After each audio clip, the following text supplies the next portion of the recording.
I'll put the link to what I'm talking about in the description, but it's talking about how Gen Alpha can't read or it has an issue with reading. They can't retain information. They're hard to teach. They're hard to learn. Gen Z is the last generation where they weren't completely raised with iPads or having iPads in their hand at an early or very early age. So you're seeing a lot of Gen Alpha kids come pretty much into 4th or 7th grade and stuff like that. At least it was 7th grade teachers talking about this. I've had not issues, but I've had experience a little bit with this recently, helping my my friend's kid out with his math and stuff like that. Also talking with other people that are even Gen Z, you know, and dealing with them on a regular basis when it comes to like even my nephew or some of his friends and class peers. They've, of course, they're in their 20s now.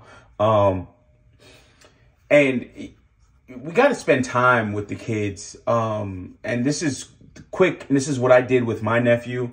We definitely have to spend time with the kids. So one of the things that my uncle, one of the things my uncle used to do with one of my cousins was on the weekends, I think for like an hour, 2 hours, there was no TV, no books, or no TVs, no electronics. It was just maybe toys and reading or something like that. And we did this even in the summer when we were, even in the summer when I was just up there in Canada. So I did the same kind of thing with my nephew. When I saw that he was having problems with math and reading and some other stuff, what I would do is I would help him out with his math homework, of course. But then one of the things that I did on a regular basis is the multiplication table. The smaller arithmetic-based things. A lot of this stuff is just memorization, especially when it comes to math. Just drilling that stuff over and over and over and over and over into the kid's head and going over it on a consistent basis, right? A nice cadence saying, hey, listen, oh, hold on. Sorry, forgot to turn on the rice cooker. Going over and over and over with them on like a weekly basis, right? To say, hey, listen, I'm gonna need front to back 2 pages multiplication table. That will help them with their writing. That will help them, of course, memorization of their multiplication tables. If your child has any type of learning disabilities or they just are not good at a certain subject, the best thing you can do is have them do it over and over and over again. Repetition is the mother of skill in the words of, or in the words of the late David Carroll.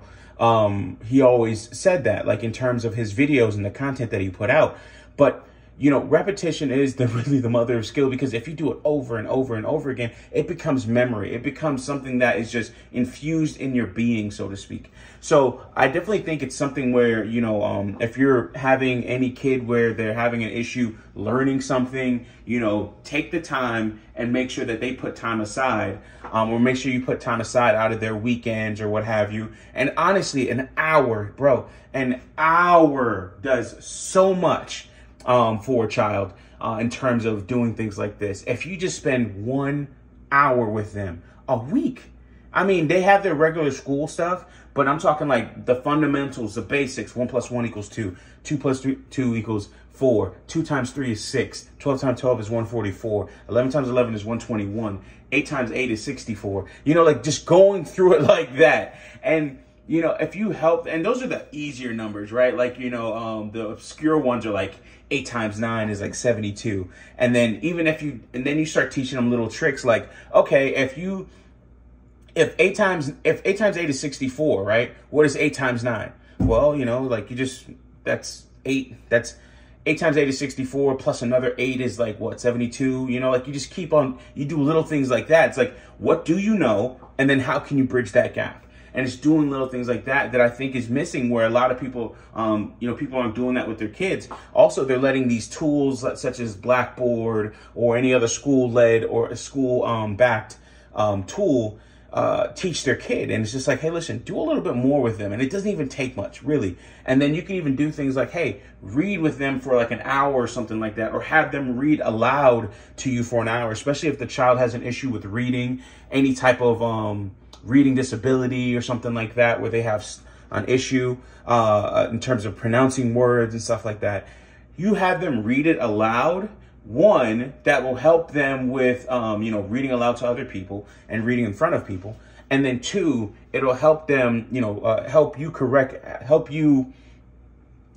with correcting them on the pronunciation of words, right? Like, hey, that's how you say this. No, that's not interpret. That's interpret. Like, this is how you would usually say it, and then look it up. Like, I would look at certain words, or even my friend, she was like, I think it was like something to do with food, right? Like, it was confit, and I didn't know how to pronounce it, and she pronounced it properly. And then I looked it up, and I was like, nigga. And she was like, I know this stuff, because her mom is like a chef or something like that.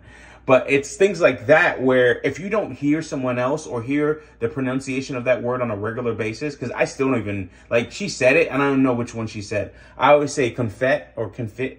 I think it's a confit, but I don't know the right way of saying that. But, unless you hear it on a regular basis, a lot of these words become like just lost, or they're alien to you. Like, you don't remember what that really meant, or you don't remember, you don't remember how to say it and when to use it and what context to use it, things like that. Some people, they'll be like, well, how did you decipher, what that person was saying or getting at? I'm really big on context clues. I am huge on context clues. Context clues help me so much when it comes to talking with people and also understanding certain things, and also just reading the room, so to speak, right? And that would be somewhat of like emotional intelligence or something like that. But context clues have always helped me communicate with other people to understand what they're trying to say, the way they're trying to say it, and going forward. So when I hear, like, when I see, like, people are having a hard time understanding something, I'm like, hey, listen, break certain things down into simpler bits when you're listening to someone and you're trying to understand what they're saying. And then sometimes just have them repeat it and say it over again. Yes, it sounds like an interrogation tactic, but it definitely helps when it comes to understanding, what that person is trying to convey. Repetition. Multiplication tables, going over arithmetics. If they're in algebra, start going over formulas and things like that, and have them like say like random, like, yo, listen, what is this form of this or that, and so on and so forth, and just really be involved. Say, hey, listen, what are the big things that you've learned this week or had to learn this week, and let's go over it and understand it. And you'll see that the kids, I'm talking just by doing these little things, these kids will actually, they will have such a big advantage over, or such a great advantage over the other kids in the class, because a lot of the other parents are not doing this. So doing things like making them read on a regular basis, they will immediately see it within weeks. The parents, the teachers will definitely say, hey, listen, I've noticed this change in your child. This is great. Even if the teachers don't even say anything, the grades will. And that's the biggest thing, is just making sure that the kid makes the grade. And then they also feel confident, right? Because you're pouring more into them. And then two, they feel more confident in their skills and their ability to actually get through whatever issues that they're having. And in some cases, it's not a freaking learning disability. It's just that they don't do anything. It helps them with their study habits. It helps them think a little bit faster, because a lot of the smaller things are a lot easier to deal with because it's just so ingrained. All right, I'll leave it at that. It's usually I don't really talk too much about it, but I saw this and I was just like, wow, this is kind of crazy. And as the parents of your generation Alpha, and then even the next generation after that, Beatles. I think it's going to be very important for us to make this happen, or to make an improvement happen, is to just invest that little bit of time. An hour really is the biggest thing. And it's really good, even if the child gets tutored, that you as a parent still do that, because it still brings you closer to them. And they also understand that, hey, you're there to help them. All right. With that being said, peace, love you all.